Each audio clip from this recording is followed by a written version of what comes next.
Comment je suis passé de 0 à 10 000 € par jour? Je vous explique comment j'ai trouvé le produit, comment je l'ai commercialisé, sur quelle plateforme, etc. On passe directement à l'écran et je vous explique tout ça.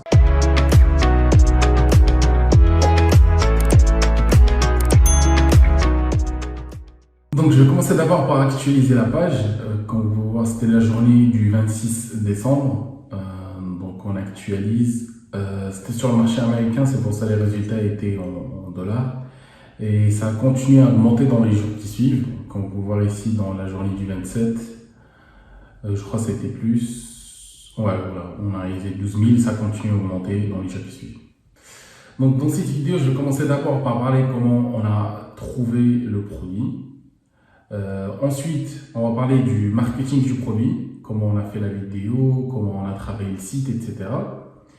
Et finalement, on va parler des plateformes publicitaires sur lesquelles on a travaillé, avec quelle stratégie. Donc pour la méthode de recherche produit, on a travaillé avec la méthode de Shopify Exchange Marketplace. J'en ai déjà parlé dans une ancienne vidéo. Pour les gens qui ne savent pas, c'est une plateforme qui a été mise en place par Shopify pour les gens qui souhaitent vendre ou acheter des boutiques. Donc bien sûr, nous, on ne va pas entrer pour acheter ou vendre des boutiques, mais pour voir les produits gagnants des boutiques.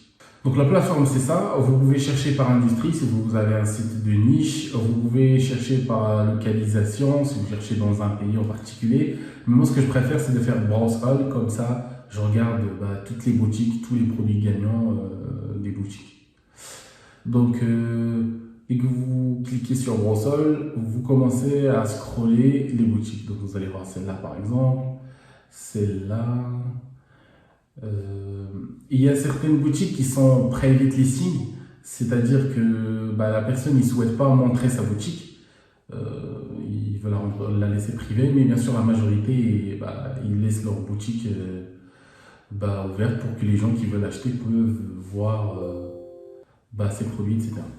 Donc on a pris un exemple par exemple ici, donc c'est une boutique qui a réalisé 575 000 € de vente.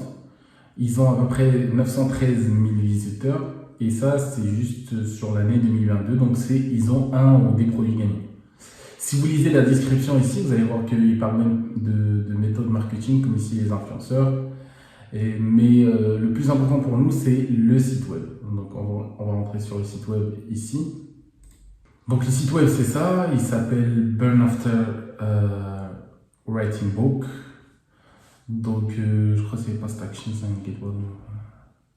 Donc, je crois que c'est un bloc-notes sur lequel vous allez noter des choses que vous n'osez pas dire aux gens, qui vous font mal, machin, et vous allez le brûler après. Donc, l'idée, ça peut vous paraître bizarre, vous n'allez même pas le voir peut-être comme un produit gagnant, mais c'est l'avantage avec cette méthode, c'est que c'est des produits que vous n'allez jamais le voir ailleurs, ou vous n'allez jamais penser que c'est des produits gagnants, mais pourtant c'est des produits gagnants, les gens ils ont réalisé des gros chiffres. Donc une fois que vous trouvez le produit, ici par exemple ils ont travaillé sur ce produit sur le marché américain, le site est en dollars, donc il suffit de prendre cette boutique et de la ramener sur le marché francophone ou espagnol par exemple, italien, le marché avec lequel vous êtes à l'aise. Et vous êtes sûr que le produit est gagnant, il suffit de bien travailler sur le produit et vous avez un produit gagnant. Donc on a trouvé le produit comme ça, c'était un produit sur une boutique, je crois, norvégienne. C'était ils ont réalisé à peu près 1 million d'euros la première année, etc. On a pris le produit et on l'a mis à l'américaine sur un site en anglais, etc. On a adapté tout et le produit a super bien marché. Donc ça, c'était pour la première partie. Donc pour la partie marketing, on a travaillé les vidéos avec Bilo et Willing Panda. Bilo, c'est un site qui vous permet de renvoyer votre produit à des gens qui vont se filmer avec le produit et dire qu'ils ont acheté le produit chez vous, ils sont contents de leur achat, montrer le produit pendant qu'ils sont en train de l'utiliser, etc. Willing Panda, c'est un site de montage vidéo. Je vais vous montrer les deux après. Donc commençons par Bilo. Donc, Bilo, c'est ça. Comme je vous ai dit, vous allez voir ici, il y a plusieurs exemples des gens qui se filment avec des produits. Donc, imaginons vous vendez un produit, une ceinture de sport. Vous allez envoyer votre produit à cette personne, il va se filmer avec le produit, faire une longue vidéo et commencer à parler du produit, comment l'utiliser, c'est quoi les avantages, etc. Donc un point très important ici, c'est que vous n'avez pas besoin d'avoir un produit gagnant, brandé, pardon, pour l'envoyer à quelqu'un pour se filmer avec. Il suffit d'envoyer un produit à AliExpress lambda, la personne va juste citer le nom de votre boutique et c'est bon, la vidéo vous appartient. Et si vous voulez travailler avec, envoyer le produit directement depuis AliExpress, demandez à votre vendeur de l'envoyer avec DHL. Comme ça, le client va le recevoir en 24 heures, en 2 à 3 jours maximum. Il peut filmer la vidéo avec, ça ne vous coûte pas plus cher que ça, ça va vous coûter à peu près $20 de plus et vous avez votre produit qui arrive chez la personne en 2-3 jours. Donc pour les prix, ils ont des packaging, ils ont un premium et basic. Franchement, le basique, il est largement suffisant. $59 et ça vaut le coup. Donc le deuxième site, Weaving Panda, c'est un site de montage. Donc vous allez juste leur donner le nom du produit ou le lien à l'Express du produit et eux ils s'occupent du reste. Ils vous font une vidéo en fonction de la langue que vous voulez, comme vous le voulez, une très très bonne vidéo. Franchement, moi je travaille avec eux, ils font un très bon travail. Vous pouvez trouver aussi des personnes moins chères sur Fiverr, mais moi franchement je préfère ce site. Ça coûte à peu près $55. Attendez, je vais voir. Donc voilà, le site c'est ça, ils ont plusieurs packages, mais le packaging, le package $55 c'est largement suffisant. Ils font du très bon travail.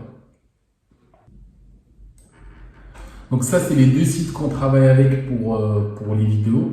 Ça vous permet d'avoir deux types de vidéos. Une vidéo au format réel, c'est-à-dire les formats plus adaptés Snapchat, TikTok, etc. où il y a des personnes qui parlent face caméra sur votre produit. Et vous allez avoir aussi le type de produit classique de Facebook, mais travaillé à votre sauce, c'est une vidéo qui vous appartient avec votre logo, etc. Donc ça c'est pour les vidéos. Pour les photos, il faut nettoyer les images AliExpress. Comme je dis ici, nettoyer les images, ça veut dire quoi? Ça veut dire sur AliExpress, vous allez trouver des photos qui ont des fonds différents. C'est-à-dire une photo, il a un fond noir, une autre sur un fond blanc, une où il y a un logo, une où il n'y a pas de logo. Il ne faut pas mettre ces photos directement sur votre site. Donc en termes de couleurs de la boutique, comme on a travaillé sur la boutique, en fait on s'est inspiré des concurrents en termes de charte graphique. On va prendre un exemple, si vous avez trouvé un produit de beauté, les concurrents c'est par exemple Fenty Beauty, Sephora, on va voir ici par exemple. Donc sur Fenty Beauty, vous allez voir que la couleur principale c'est le noir et ils utilisent des couleurs nude sur un fond blanc. Le logo il est très simple, juste le noir sur le blanc sur le noir. Pareil pour Sephora, la couleur principale c'est le noir. Les couleurs, il y a un peu de rouge. Je mets dans le bouton de ajouter au panier, comme on peut voir ici. Même si on a tendance à vous dire ouais mais n'utilisez jamais le rouge comme bouton d'ajouter au panier, dans les sites, si vous travaillez sur un produit de beauté, ça marche très très bien parce que c'est la charte graphique connue pour ce type de produit. C'est pour ça que je vous dis, n'essayez pas d'inventer la charte graphique de votre boutique, essayez de voir ce qui marche dans les autres boutiques qui travaillent sur le même type de produit. Donc il y a une charte graphique à respecter, essayez d'utiliser la même chose, les mêmes types de logos. Il ne faut pas avoir des icônes dans le logo, juste de l'écriture comme ça. Noir sur fond blanc ou blanc sur un fond noir et ça marche très très bien. Donc ça c'est pour les boutiques et on passe ensuite aux plateformes publicitaires. Donc, pour les plateformes publicitaires, on a utilisé deux plateformes uniquement, c'est Snapchat et Facebook. On a travaillé avec le même type de ciblage pour les deux plateformes, c'est-à-dire la moitié de publicité en ciblage direct et l'autre moitié en ciblage indirect. Donc ça veut dire quoi un ciblage direct? Un ciblage direct, c'est de cibler les intérêts qui sont en relation directe avec votre produit. On va revenir au même exemple de produit de beauté. si vous travaillez sur un produit de beauté, vous allez cibler les gens qui sont intéressés par le cosmétique, par le fashion et accessories, par les gens qui fréquentent les salons de beauté, etc.